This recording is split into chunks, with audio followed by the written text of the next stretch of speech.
कोल्हापूर जिल्ह्यामध्ये गेल्या 8 दिवसापासून जो काही पाऊस पडत आहे, विशेषतः धरणांच्या पाणलोट क्षेत्रामध्ये जो काही पाऊस पडत आहे, त्यामुळे धरणांच्या पाणी पातळीमध्ये लक्षणीय वाढ होताना आपल्याला पाहायला मिळत आहे. राधानगरी धरण हे 98% भरलेलं आहे. तुम्ही माझ्या पाठीमध्ये बघू शकता की राधानगरी धरणाचे हे 7 स्वयंचलित दरवाजे आहे. काही समाज माध्यमांवरती चुकीचे व्हिडिओ व्हायरल होत आहे की राधानगरी धरणाचे 7 स्वयंचलित दरवाजे उघडलेत असे व्हिडिओ व्हायरल होत आहे. तुम्ही बघू शकता की या दृश्यातून राधानगरी धरणाचा कोणताही स्वयंचलित दरवाजा अद्याप उघडलेला नाही. त्यामुळे कुणीही अफवेवरती विश्वास ठेवू नका, कारण येथील प्रशासन सातत्याने लोकांना सांगत आहे की इथं धरण पाणलोट क्षेत्रामध्ये पाऊस पडत असल्यामुळे धरणांचे दरवाजे कोणत्याही क्षणी उघडण्याची शक्यता आहे.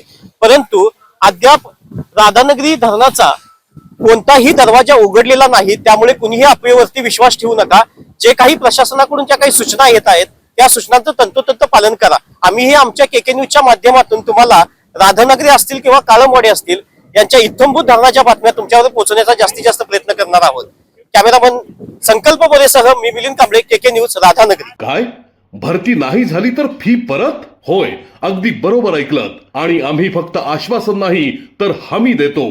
राजर्षी शाहू करिअर प्रबोधिनी, विश्वास, गुणवत्ता आणि निकालांची परंपरा. आजच आपल्या पाल्याचा प्रवेश निश्चित करा.